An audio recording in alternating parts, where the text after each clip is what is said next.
All right. Hello. Thank you for tuning in to Sloppy Sunday, the chat show for people who don't get enough sunlight. Um, I just spent the past 4 minutes ranting and complaining, and I realized I didn't hit the go live button. So I was just talking to myself for 4 minutes, and then I'm just like, oh crap, I'm not really live. So, yeah, off to a good start already. But hey, I woke up with a little bit of a hangover this morning. I'm a child of divorce. What can I say?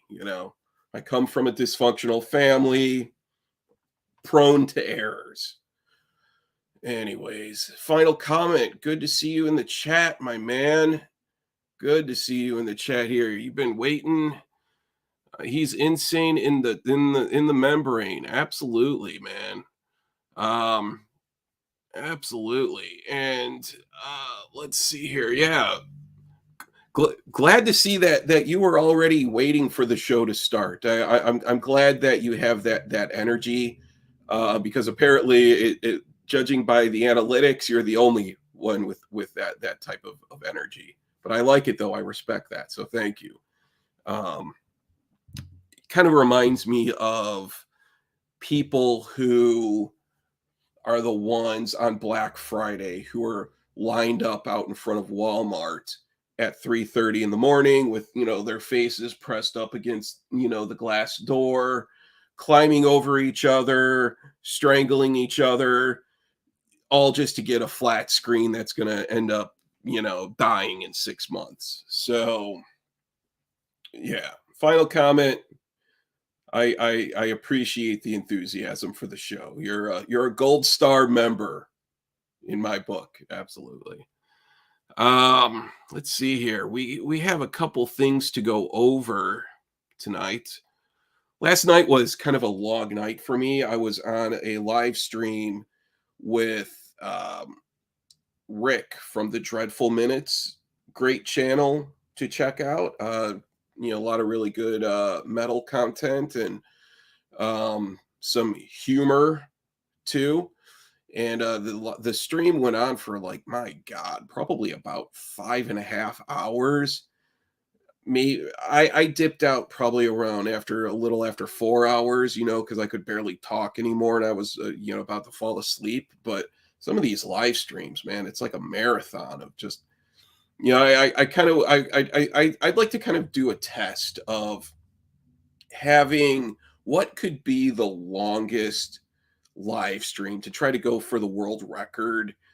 Because the Guinness Book of World Records, there were always those world records that are something to be to take pride in, something that's an engineering feat of, like, the first stealth plane, like the Blackbird SR 81, like Chuck Yeager breaking the sound barrier. There are those type of world records. But then there are other world records that are kind of just like a little like, ew, that's gross. Like the largest cyst to be popped on an Instagram video, or you know something like that. The largest hemorrhoid to rupture. I mean, gross world records like that. And I think it would be interesting to just go for, all right, we're doing a week-long live stream, no sleep. We're going for the record here. But let's see here. What do we have? Yeah, we covered some interesting topics last night. Flip through a few old comedy records. We kind of had a bit of a philosophical debate about the existence of life on other planets. Um, Flat Earth theory. That's an interesting one, because I think I threw a whole curveball into that whole argument that maybe some people just weren't ready to digest. Because I'm not a flat earther at all. But I also have an argument against the world being round, and we'll get into that in a little bit. where are my notes here? So we already have 3 people watching. Thank you for tuning in. And let me see here. Let me get my notes open here. I've been trying to figure out the analytics. I think that there's a difference in viewers on one platform versus viewers on another. Is it mobile, desktop, which browser? Because it's some things just don't really look right. Maybe maybe maybe I'm just fooling myself into thinking I have more viewers than I really do. I don't know. But yeah. So and then last week too, had a lot of fun on the first episode, and it's but there was a bit of an audio glitch, and also the interview that I did with J Dog from Hell's Headbangers Records. There was also an audio glitch with that, where the audio would kind of just intermittently cut out, maybe every 5 seconds or so, which was really kind of annoying and pissing me off. Well, I think I discovered this a solution to the problem, and that was to just restart my Mac. That's all it was. All I had to do was just restart my computer to fix the problem. And I'm not, I suffer from analysis paralysis. Like I need to know what is exactly causing the problem.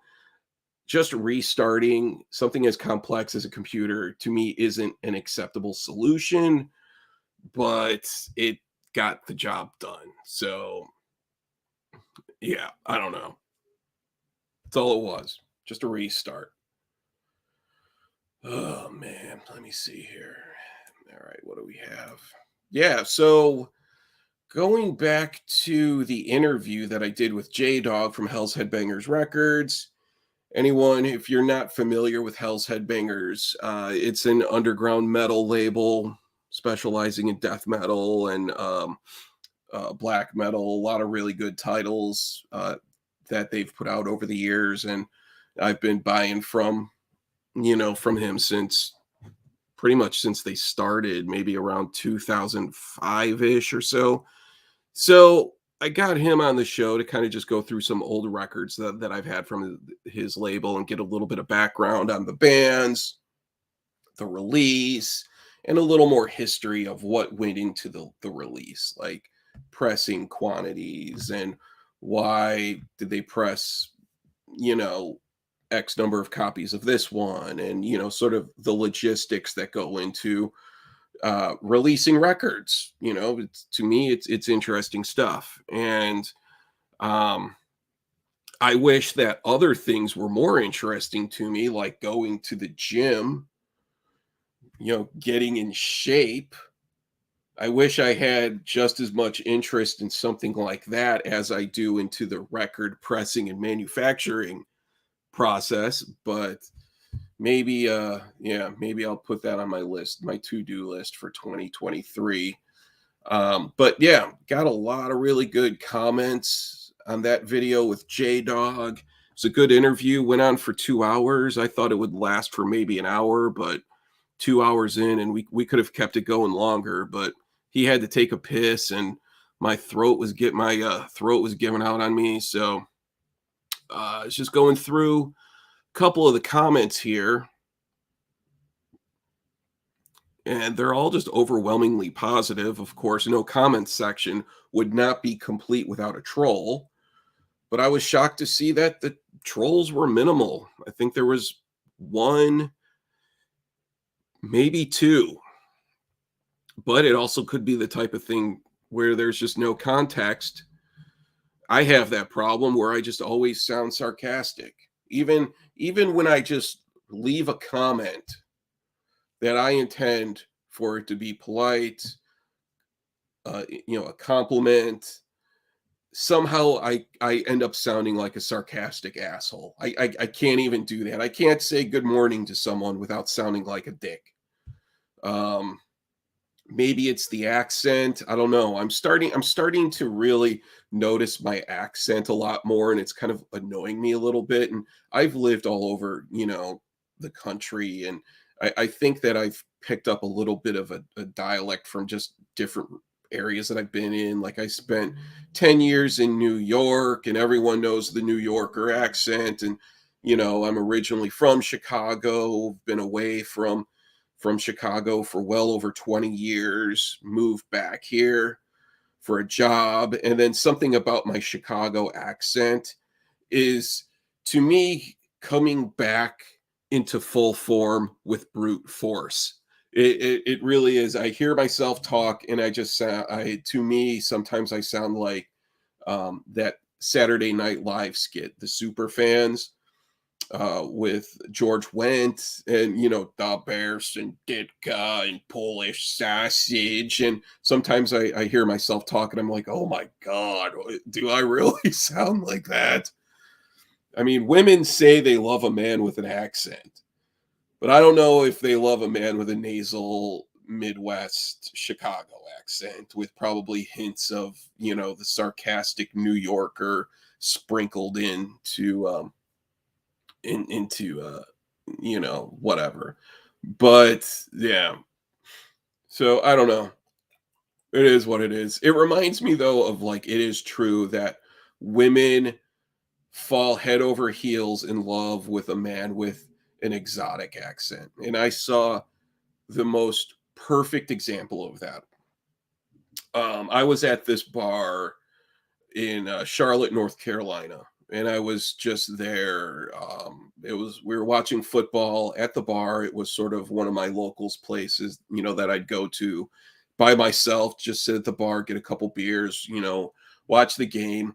And there was a guy sitting beside me and I wasn't talking to him at all, but he was talking to another dude who was just like two seats over from him. And he was from like South America, Brazil, something like that. He had, sort of that Portuguese, dialect going on, but he totally spoke fluid English, 100%. And, they were, just shooting the shit, whatever. And so then his Tinder date shows up.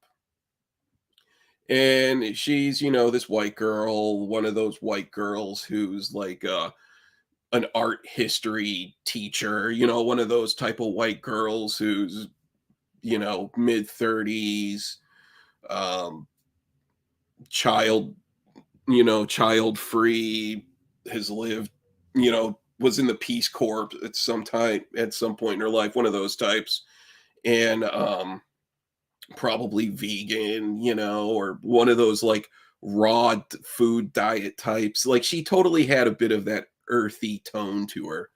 But she came, sat beside him, and it's amazing how his accent suddenly multiplied. Like he just got off of the plane and is stepping foot in the United States for the first time. And it was like, oh, in Brazil, we do not throw the football, we kick the football. And she was just all starry eyed, like, oh, really? She's like, well, Messi does not throw the football. Like it was a lot of that. I do not understand this American football game that you play here. Like suddenly he was just working the whole stranger in a strange land with the exotic accent, and she was just all like, "Oh, let's go back and have sex right now because I just love your accent." And so yeah, that was really entertaining. Yeah, so any ladies out there who if you fall for a man with an accent and it's a romantic accent, 9 times out of 10 he's full of shit. He's just just playing it up for the camera, I guess you could say. So, all right, who do we have going in the chat here?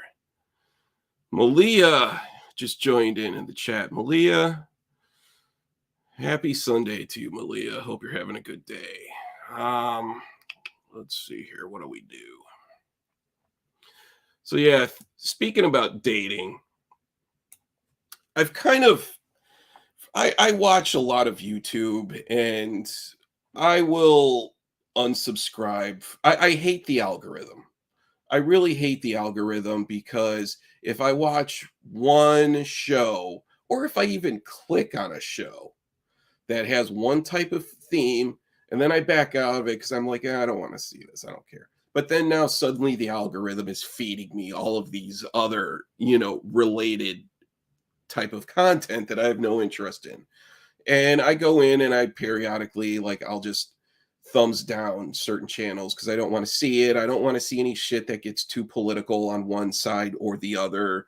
There's just a lot, or I get weird things popping up in my feed of like shows for 12-year-olds. I don't know. It's the algorithm needs some fine tuning to it because there's just weird crap showing up in my feed.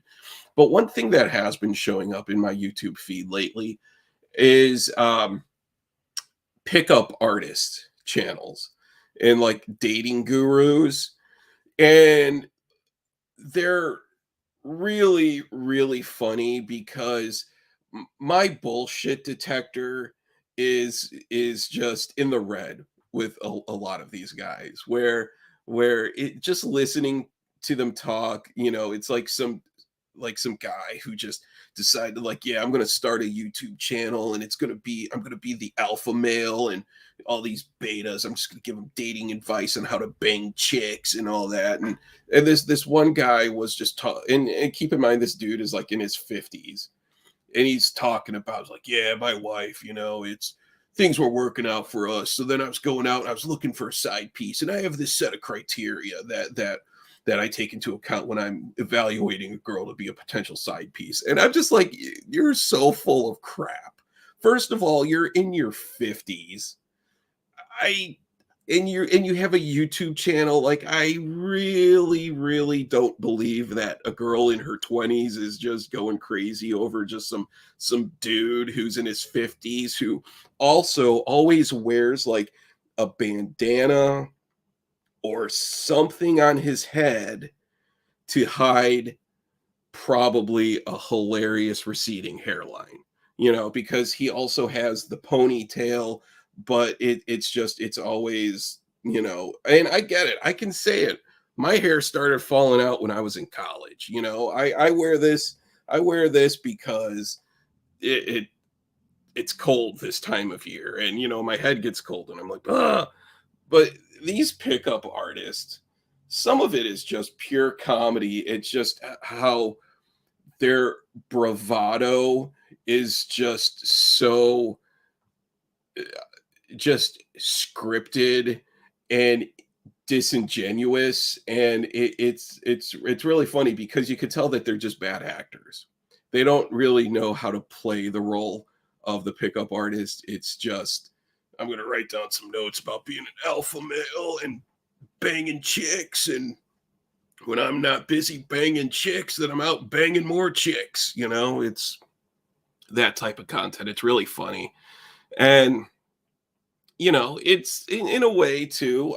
It's been a while since I've been in a relationship. I haven't, my last girlfriend and I, it's been probably about 5 years since we broke up, and I haven't been in a relationship with anyone since then. I haven't had any interest in being in a relationship.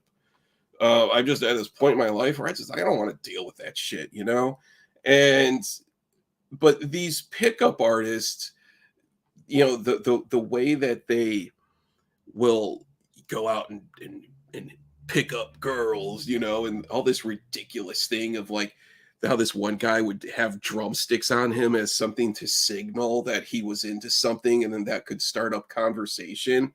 And I was thinking about how lame that is. But then I started to kind of internalize that. And I was thinking, like, I wonder if I could pick up a chick just by starting to complain about stuff. Like I wonder, there's got to be someone out there, like some girl who's just really turned on by neurotic guys who just can complain about anything and just rant nonstop about what was going on today, like someone who could just go on for 15 minutes about sitting in traffic. Yeah, I bet there are some women out there who just, the panties just come flying off like they would have at a Motley Crue concert, um with that that pickup technique. Let's see here. All right. Got some more people watching right now. Thank you for tuning in. Let's see here. All right. I'm sure everyone just heard that car drive by. I live on a road that or is prime for people who love to drag race. And I absolutely hate it. It drives me insane. And I moved into this place. I haven't even been here a year yet. And I can't wait to get out because I'm so sick of hearing, the people drag racing, that whole car culture. I don't want any of it in my life at all. I don't want to have to see it. I don't want to have to think about it. I don't want to have to acknowledge, its presence. And they do this thing where the mufflers need to be really loud. Could someone explain to me why it is that these mufflers need to be this loud? And but yeah, I live off of a road where it's 2 lanes here in Chicago, and I'm also near the intersection. So they can sit at the stoplight and rev their engines, and then once the light turns green, then they can floor it and peel out and then just take off. Oh, it's fun.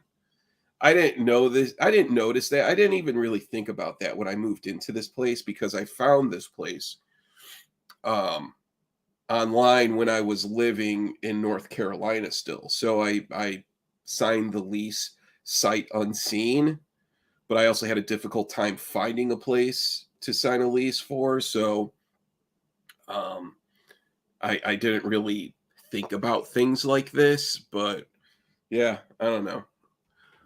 Want to get out of here at some point soon because it's really driving me crazy. Oh, let's see here. All right. So last night I showed off a comedy record, and this one, and I know he ended up becoming controversial later, much later in life, but we need to acknowledge his impact on comedy and sitcoms, and that he was really an icon of, for a certain time, and that's Bill Cosby.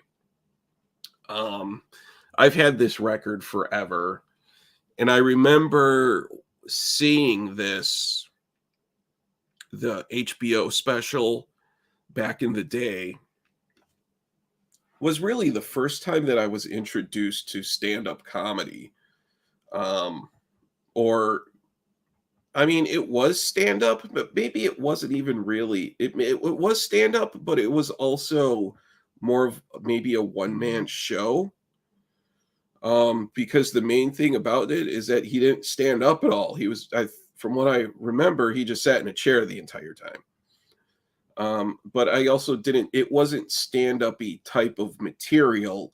It was more like storytelling, where I would put it more into the one man um, show sort of, category instead of it just being true stand up.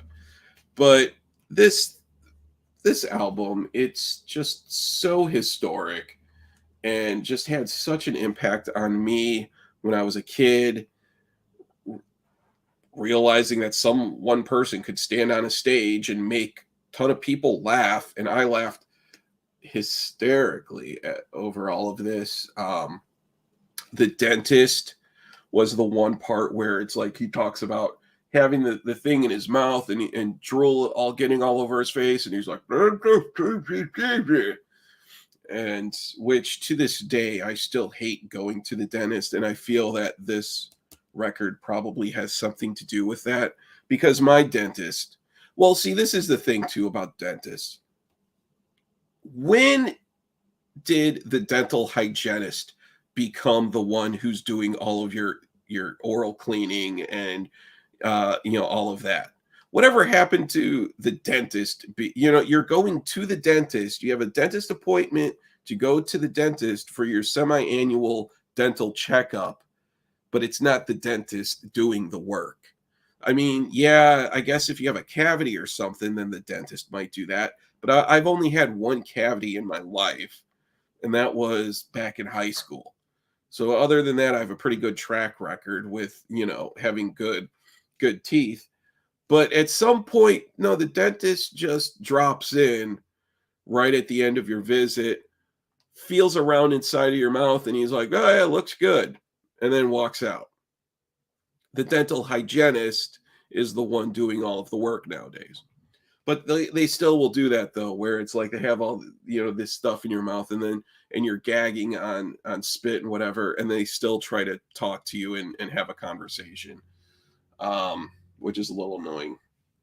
Natural childbirth, I remember that one. Brain damage was another classic one, because then I remember my parents telling me, "Boy, you've got brain damage." Um, I feel like, I mean, Cosby has already been canceled, but I feel like nowadays having a, a bit called brain damage could also get you canceled. So like maybe if Cosby, wasn't canceled for the evil things he did in the past, um, then probably brain damage, or it couldn't be called brain damage. It would have to be called like uh, mental intellectual deficiency, something like that. Chocolate cake, that's the classic one. That's the one where there was that song where it's like talking about how when his wife is out and he's responsible for feeding the kids breakfast, and then he thinks about like chocolate cake, and it's like it's eggs and flour and milk. And so then he decides that the kids can eat chocolate cake for breakfast. And the kids love it. I mean, who wouldn't love eating chocolate cake for breakfast? And so then they're singing the song, "Dad is great. He gave us chocolate cake." And then, yeah, so that was another classic one. And then the grandparents, that was another good one too, that about, trying to be a disciplined parent. I'm not a parent at all. No kids in my life whatsoever. I have nephews. That's good enough for me. Um, Not really any need to have any kids of my own, but he's talking about trying to be a responsible parent. And but then you take the kids over to the grandparents' house, and then the grandparents spoil them. My grandparents never spoiled me at all. My grandparents, oh God, were just so cheap, so cheap.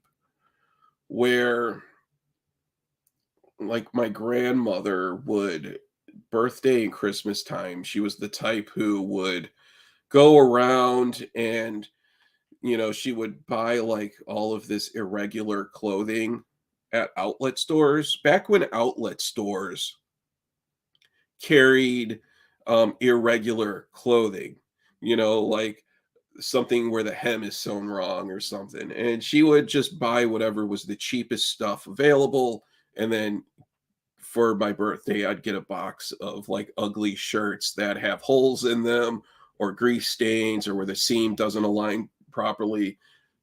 That's that's what my grandparents did. I always envied the type of family who had the grandparents who spoiled the kids, and here, let me give you some money, and let's go drive around in grandpa's car. That was never the case. It was just them fighting about politics, giving me cheap gifts that they got at an outlet store, and then them fighting about more politics. That's memories of my childhood. So yeah, Bill Cosby himself, watch this again or listen to it and just set aside, events that have occurred in the past 5 years or so. Appreciate this for what it is, because this really is a landmark comedy album, um, and also just a really important stand-up special when it was on TV. Let's see here. What we got?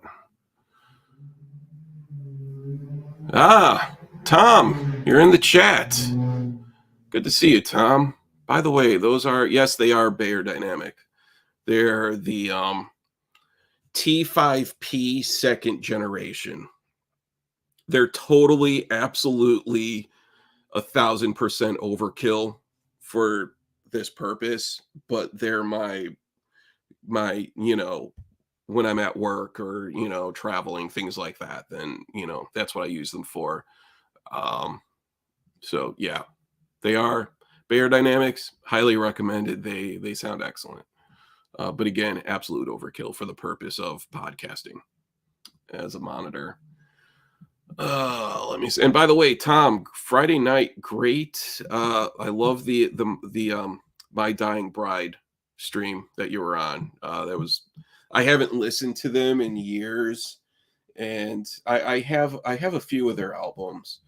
Um, Triarchy of the Lost Lovers. I have a couple. I'm gonna go back and dig those out and then listen to them and because I haven't listened to them in years. Um, let's see here. So, but yeah, that was a good stream. Um, yeah, yeah, yeah. I know it's I've yeah price tag. I just needed to. Sometimes I like to spoil myself a little bit, so these were definitely over the $200 price range, and I'll just leave it at that.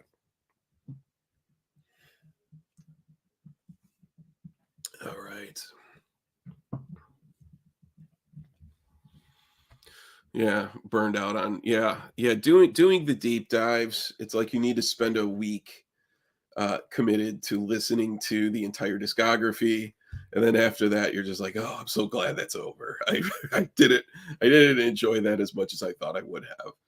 Um, but yeah, that comes with the territory of doing a deep dive. I have a couple deep dives, in mind. So I'm definitely looking for a couple other people to collaborate on maybe a deep dive or two. So Tom, if you're interested, we'll chat about a couple of the deep dives that I'm thinking about. Let's see here. All right. Okay.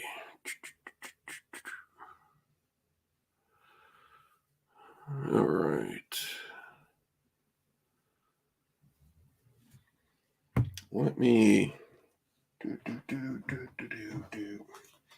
So I got some metal records too.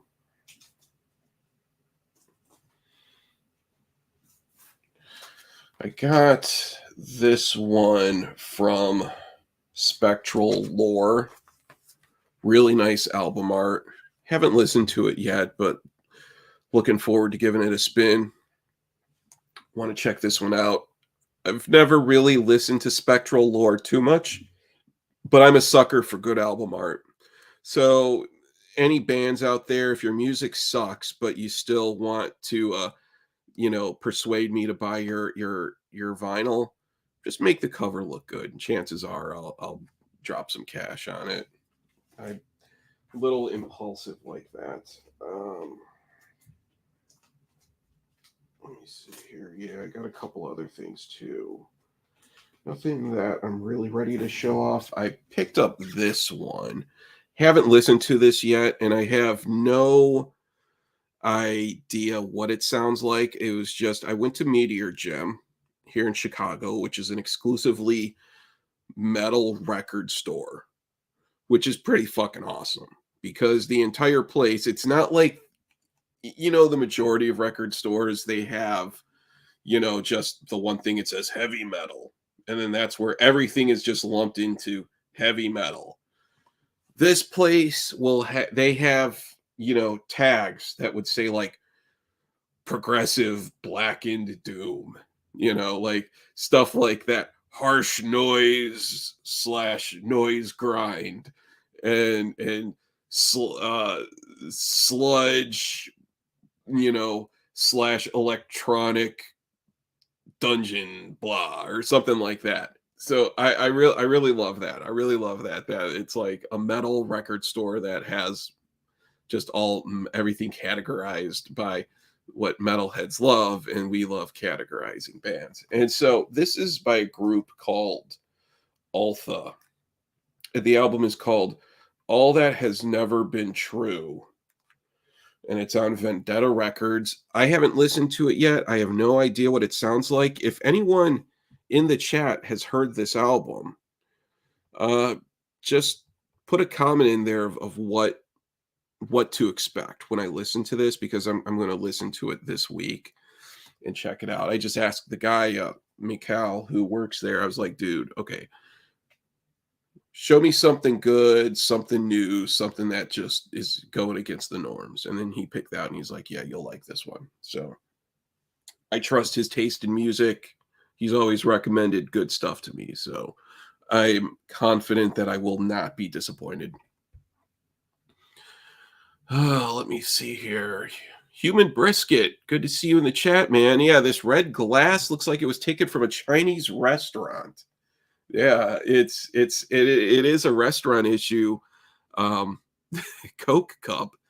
Something that reminded me of I in North Carolina, I lived probably about 5 minutes from a restaurant supply store, which those are kind of cool places. I've never really kind of experienced a restaurant supply store. I've never worked in that industry, but I was like, you know what? I just want to check this place out and see if I could, you know, get some pans or something, something that's gonna last, something good quality, but that's not gonna cost a fortune. And so I stumbled upon the restaurant issue uh plasticware like these, and I'm like, oh man, this reminds me of Pizza Hut back in the day. Anyone who remembers old school Pizza Huts, they were pretty fucking awesome. Unfortunately, when you see one of those red barn type of buildings nowadays, it's usually just like a used car sales lot, a used car lot, or some weird shady insurance building, or something like that. But I bought this, and then I also because when I found these, then I'm like, oh man, I need to stock up on some other restaurant issue dining ware for the house. So I got some baskets, the plastic red baskets that fries and chicken wings would come in. I got some of those. I have some plastic trays. I know, it's awesome. The one thing that's missing though in my kitchen, I would love to have like the old school fast food, the garbage can, where there was the garbage can inside of the cabinet, and then it said thank you on the door, and you would just push it in. And I want one of those.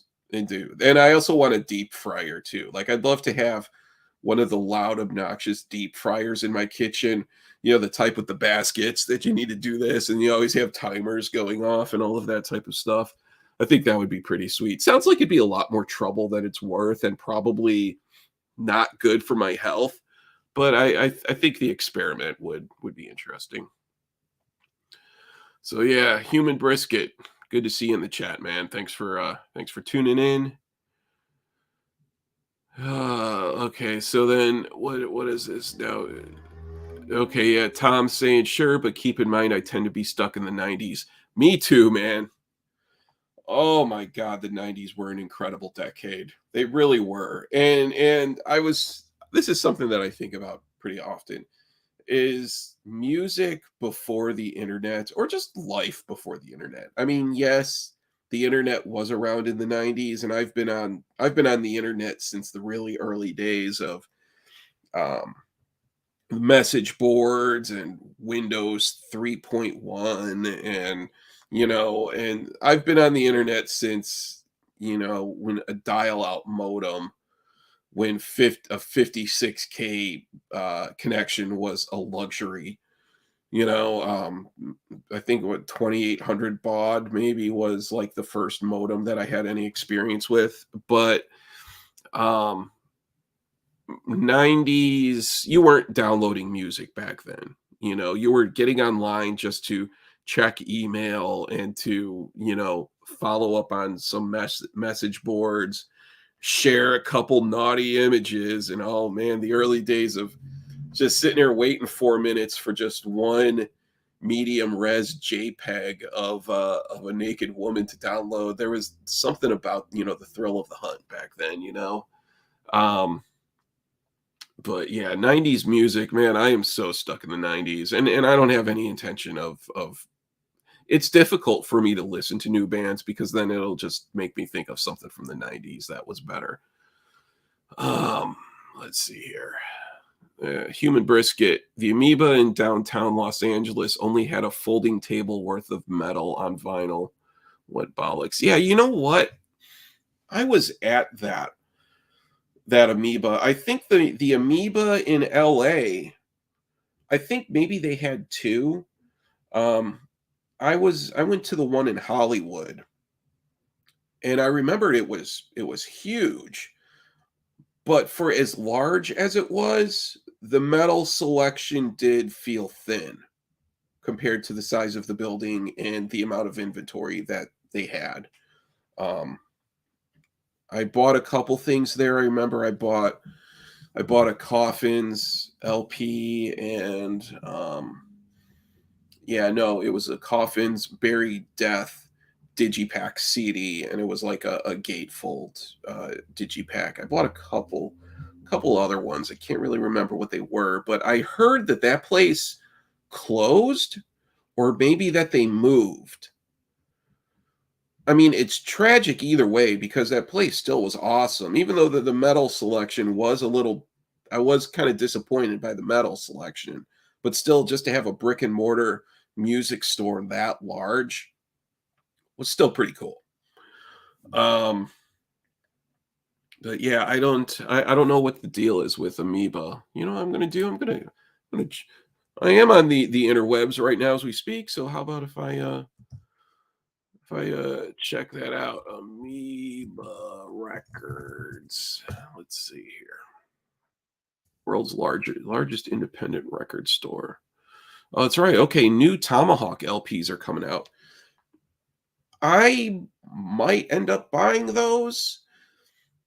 I've I love Mike Patton in Faith No More, and I love the album that he did with Dillinger Escape Plan. And there is Mike Patton stuff that he's done that I think is wonderful and brilliant. And then there's other stuff that I'm kind of just was never really into. I don't know, like Tomahawk. I don't think I really gave Tomahawk enough of a chance to impress me. So maybe what I'll do is just listen to them and then decide if I'm going to buy those. Like kind of like Mr. Bungle. Like I because from what I recall, he was in Mr. Bungle before he joined Faith No More. And for me, the Mike Patton gold standard is Faith No More, especially Angel Dust. Angel Dust is probably one of my, oh no, I will say, no, Angel Dust is in my top five '90s uh, alt metal albums of all time. Just absolutely, I love it. I have the Mobile Fidelity Gold CD and the MoFi 45 RPM. I have the shirt.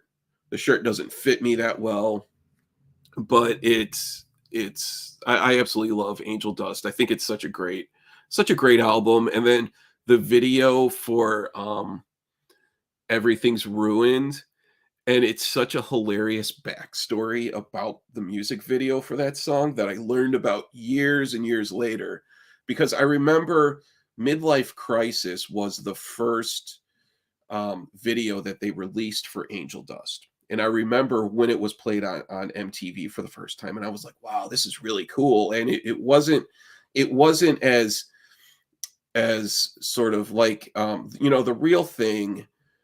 Everything was kind of just more I don't really know how to say it, but just kind of more louder and kind of more up tempo. But when I heard Midlife Crisis, I was like, wow, this is a cool fucking song. It really is. And the video was really cool. And then they did another video for a small victory. And then, but what happened is when they released the video for Everything's Ruined, which is also my favorite song off of Angel Dust. But when they released the video for that song, they had already gone through their budget. So I guess what happened is the record label just gave them, all right, here's all the money you're getting for your videos and promotions and all of that. Spend it wisely. And they didn't spend it wisely. So when it came time to make the video for Everything's Ruined, they had like no money to work with. So they just went and used royalty free stock footage uh, for the video. Uh, they just all they did was they just played the song, with a green screen, and then they just put in royalty free stock footage, which is brilliant. And if you go back and watch it right now, it makes no sense at all. But then again, it kind of does, especially learning that now. It's like this is hilarious. It was great. Um, Let me see here. So yeah, yeah, absolutely. I absolutely love Angel Dust, Faith No More. I Faith No More. Well, and there is the pre-Mike Patton stuff too, which is also really good. Especially Introduce Yourself is a great album. It really is. Chuck Mosley. Um, and I think I might be wrong about this, but I think that there was like an early Faith No More demo that had even a different vocalist before Chuck Mosley. I think there is something that's like a really deep cut, something like that. But the Chuck Mosley stuff was all really good. The Mike Patton stuff up to Angel Dust. King for a Day, when that came out, which is a great album, but it was definitely taking Faith No More in a different direction musically. Trevor Dunn was playing guitar on it. Jim Martin, the guy who wore all of the sunglasses with the big hair, sort of like Slash 2.0.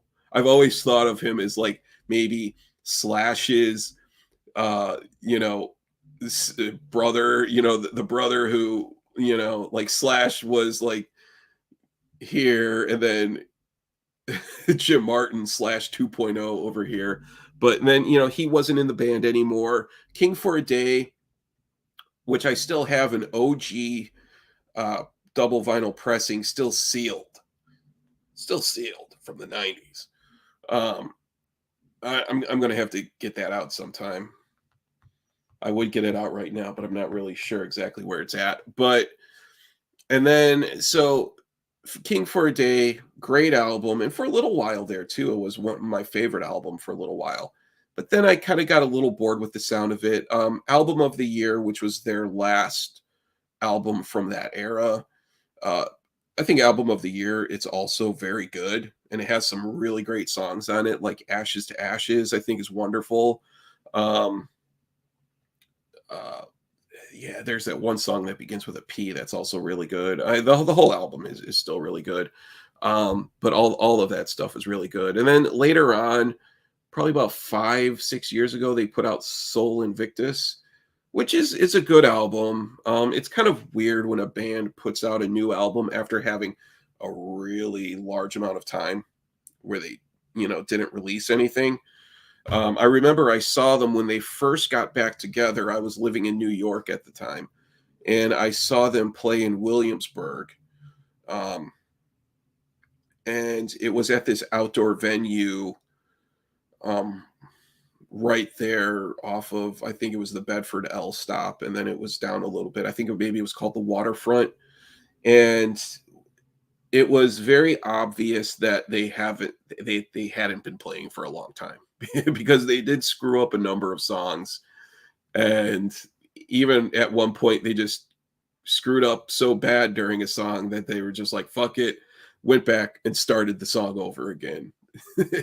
And then, but they also played like, they didn't play any songs that I really liked, which was really weird. It was like their set list was very specific to songs that were not my favorite Faith No More songs. It was weird.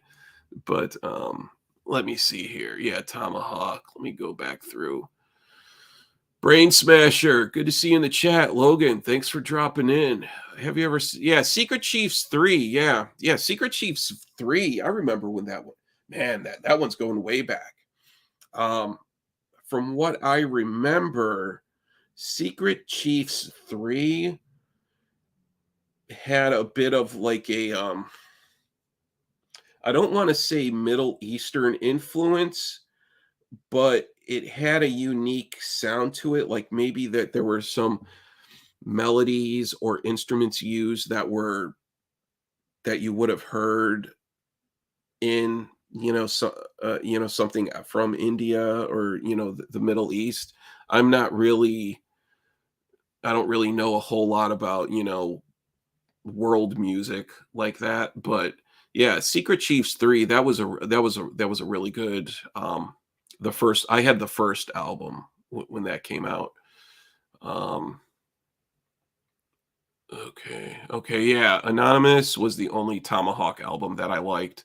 So now the ones that they just released are the self-titled and Oddfellows.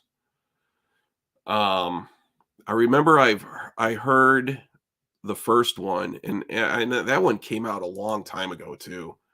What year was that when the self-titled came out? That's pretty old. Oddfellows, I never heard. I'm thinking maybe was this one that he did with King Buzzo from Melvins? Because I know that they also did a what was that? There's Phantomus. There's I think there are a few Phantomus albums where it was Mike Patton, Dave Lombardo, Buzzo, and then maybe Trey Spruance or someone I can't really remember. Um, but yeah, that was. I'll check these out. Knowing me, I'll probably end up buying them. Let's just put it that way. What do we have here? Yeah, Bungle predates Faith No More by a few years. Yeah, yeah. I remember. You know what I would like to get though? I would like to get that classic Mr. Bungle T-shirt that's white and it has green font and it says that there's a tractor on my balls. I want to get that shirt. I do. That is like the staple Mr. Bungle shirt to get. And I remember seeing it on like a surfer show or something. Some dude was always wearing that. Angel Dust, top tier album, absolutely. Never knew that. Give him an album check out. I've been really California kick. Yeah, California is a good one. For Mr. Bungle, God, Mr. Bungle, California was really good. The one with the clown face on it is probably the Bungle album that I like the most. But I also haven't listened to Mr. Bungle in years. I know that the one that they put out like 2 years ago or so. I bought it. I have it on CD, and then I also have the LP, and I've never really listened to it that much. Maybe I should. All right, let's see here. Hey, Marty's in the chat. Marty, thanks for dropping in. I was just complimenting Tom earlier. I was really into the My Dying Bride deep dive last night. That was a good one. Okay, yeah. Yeah, Mike Patton fans. Yeah, the album that he did with Dillinger, Escape Plan. Yeah, that's Irony is a Dead Scene. That's a really good one. Yeah. Yeah, Angel Dust and King for a Day. Both of those albums were really good. Yeah. Yeah, definitely. Let me see here. So, other releases that are coming out. Man, I am telling you. Record labels just know how to get me to spend my money. I feel like at this point, I've been such a, a devoted physical music consumer for so long that record labels should be sending me like an edible arrangements, bouquet or like a gift basket. Like when it's my birthday, I feel like all the Warner Brothers and Sony and Earache and Relapse, they should be like, hey, it's Chris's birthday, let's send him something nice because he's been buying our products for so long. Nothing, nothing at all. Let's see here. Metal release is coming out. Metal, metal, metal. Weird Al Yankovic story. Ooh, I gotta see that. That would be interesting. Fun fact: the very first record that I ever bought as a kid with my allowance, the first piece of physical media that I ever owned was the Weird Al Yankovic 7-inch, or I guess a 45 is what you would have called it, for Eat It. Like that's the first, and I still have it too. That was the first record that I ever owned, and then the first CD that I ever owned was the soundtrack to the first Teenage Mutant Ninja Turtles movie. I think that had like a Vanilla Ice song on it, and I bet it's absolutely awful. I need to go back and listen to it. Let's see here. Yeah, this is really sad because Amoeba's website doesn't even have a metal category. What the fuck? For all the new releases, they don't have metal. This is one thing that's really irritating me. Can honestly say I think that metal fans are easily one of the 2 or 3 most dedicated physical format consumers out there. It's maybe even 2. I mean, the jazz guys, like guys who are big into jazz, they're big, they're big spenders too. And, just general music guys who are just into, classic rock, like those 3, jazz, classic rock, and then metal. We're like the big 3 of people who spend our hard-earned money on your product, but they can't even give metal a category in the new releases section. What the fuck? Oh, here we go. Underground metal. Oh, sorry. Nothing's available. Jesus Christ. What a joke. Anyways. Okay, so Tom, the Weird Al movie made my top 10 of the year along with the likes of Tar. So good. Yeah, I need to see that Weird Al movie. I want to see that one. I remember, which reminds me, I need to watch, was it VHF or was it UHF? That really bad comedy that he was in way back in the day. I haven't seen that in ages. I want to start watching like bad old comedies again as sort of an escape from just all of the crap that's just being put out nowadays. Punk fans buy a lot of physical media but don't have as much to spend. Yeah, that's true. It's very true. Very, very true. All right. Let me see here. Okay. One other thing.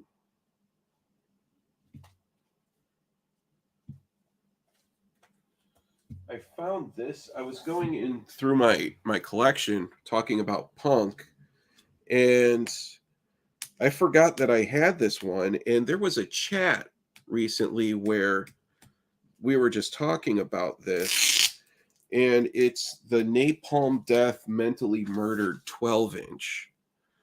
I have shown off the From Enslavement LP, the vinyl that I have, that's the gatefold, the OG. But this is, I forgot that I had this one. It was a pleasant surprise because I'm going through my records and I'm like, oh shit, look at this. And this is the last stuff that they did with Lee Dorian, 4 songs. So really pleased to find this in my collection. It's great. There's something about when you have as much clearly I have a lot of music. I also have my vinyl stash as well.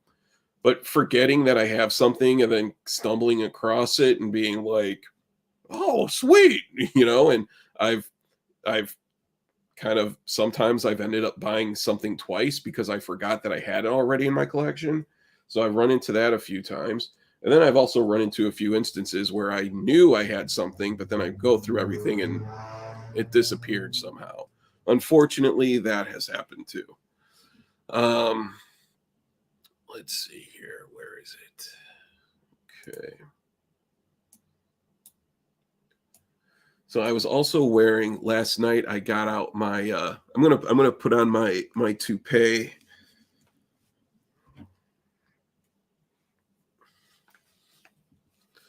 So I have a bad toupee, and I bought this as it was the cheapest toupee that I could find on Amazon, and I bought it like 3, 4 years ago at my job. Everyone had to wear their Halloween costume, and they wanted to do something like the group costume thing, which was lame. And I was like, no. They're like, come on, you need to wear a costume, be a team player. I was like, all right, whatever. So I bought this like $5 toupee. I go into work just wearing my normal clothes, just my normal self, but then I have like the bad toupee on. And I had it on like sideways and it wasn't positioned properly. But then it kind of got me thinking too. Like, I've never had cool hair. I've never had cool hair. I envy the guys who have hair that they can toss and they can style, and it's they can do like sort of the Johnny Depp or whatever, where it's like you're standing in the rain telling a woman you love her and your hair is hanging in your face, and then you kind of do this and you flip it, and or guys who have like the sort of the what's it called, the coif, like the Conan O'Brien coif, something like that, the Morrissey coif. um I've never had the pleasure of having any of that. The genes in my family, the men in my family all had terrible hair, I guess. I'm no exception. It just the hair would just grow out and just do its own thing, and I couldn't manage it. And then it just all started falling out when I was in college. So I've never gotten to experience the joy of flipping my hair or tossing it, or just like having a woman come up and just running her hands through my hair, and I'm like, yeah, and anything like that. I've never gotten to experience. I never gotten the endorphins and the rush, that comes with having cool hair. And it looks like I'm never going to either. So this is the closest I'll ever get to having cool hair. Let's see here. Uh, yeah, okay. All right, Tom. Tom dressed up as Mike Stoklasa from Red Letter Media last Halloween at work with my lavalier Mike. Nobody got it. Tom, that's that's a deep cut right there. Because honestly, I don't get it either. I don't I don't know who Mike Stoklasa is. It sounds like a Greek last name. Uh, why don't you in the chat just fill us in, give on who Mike Stoklasa is, because from Red Letter Media, um I don't really know who that is either. Yeah, so let's see here. So I have a book that I've been working on. I didn't write this, but I'm working on the manuscript for. I've done some work for this guy who's runs an improv theater in New York, um, called the People's Improv Theater. The Pit is what it's called, and he was like a writer on SNL, back in the day and stuff, and a TV writer. But this is His book that he's coming out, I've been doing like, sort of the print production part of all of it, and it's called Fat to Skinny Fat, and it's sort of a weight loss journey that he was on, where it's kind of like you get fat, but you also have accepted the fact that you're never going to get skinny again. So then you just learn to be comfortable with being skinny fat. And that's sort of my goal is I need to lose some weight, but let's not get crazy and think that I'm going to go down to a size 32 waist. That's never going to happen again. I kind of just want to lose enough weight so that way I can fit into my old metal shirts that are all just way too tight on me. So yeah, so this is just yeah, Ali Farnakian. He's the guy who runs the improv theater. This is just a proof right now, but I'm thinking probably in about 2 months we'll have that ready to sell. So once it is up on Amazon, I'll post a link, and you guys can check it out if you're interested in that type of stuff. I know I've read it so many times right now that I'm kind of just not, the wind is out of my sails for it. All right, so we are going on. It's already been an hour and 15 minutes, and we still have some people tuning in. All right, thank you for watching. What? There was one other thing.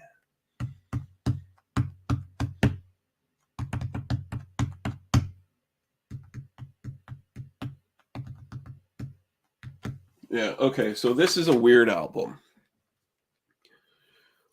After everyone knows about Metallica post the Black Album, and you know, there is one song off of this one that I like. And I don't know why I like it, but I do, and it's called Hero of the Day, which is kind of just more of like a rock song or something. Like, I mean, whatever it was that Metallica were going through during this time, where now they're, wearing fancy jewelry, and, their hair is styled and everything like that. I mean, it worked out well for them in the long run, because they I'm sure their bank accounts are padded nicely, and they probably have the luxury of going on tour only when they want to go on tour. But yeah, I just listened to that recently, and I was like, okay, yeah, it's gonna sit on the shelf again for another 5 years before I play it again. Okay, so Tom's saying Red Letter Media is a big YouTube movie review channel. Part of the joke is I always dress like him anyway, so it's the laziest possible costume. Okay, all right. Yes, there's some. Yeah, there are some YouTube channels. I don't know. I like there's kind of the nerdrotic ones where it's you think you're watching something and they're going to be talking about movies, but then they just end up talking about politics the entire time, and they just don't understand that, marketing evolves over the years, like, and they just complain constantly about, like, oh no, there's a black person in the starring role, but they just episode after episode, that's all that they rant and complain about. um so I unfollow that channel, but then that introduces other similar channels into my feed, which I'm really tired of. Red Letter Media, I haven't.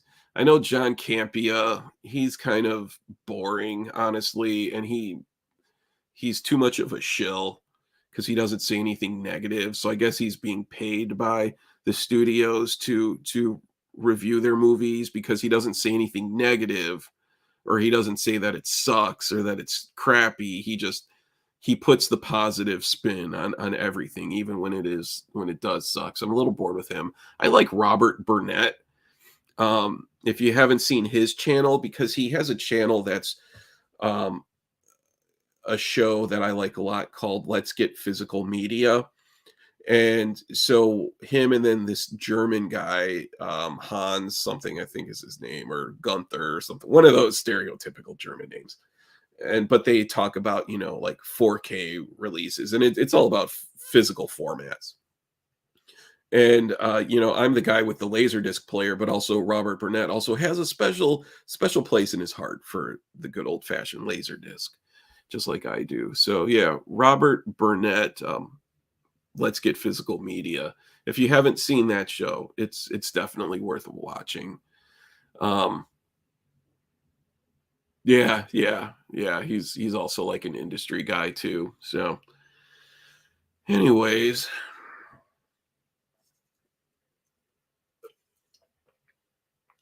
I think probably going to call it a night.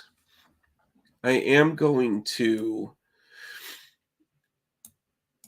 kind of do like something a little different for next week. I'm going to continue to do this show on Sunday nights, but I'm also going to change it up where one week maybe I just talk about, a comedy. Next week maybe I just talk about metal. Maybe the next week after that all I do is I just complain about living in Chicago and all of that type of stuff. So each episode, but I am going to put more of a maybe a better feeler out there or a splash screen of what the coming episode will be like. But thank you everyone who hung around and sat here for an hour and 20 minutes and just listened to me rant. I appreciate it. So have a good night and we'll chat again this week. Thanks.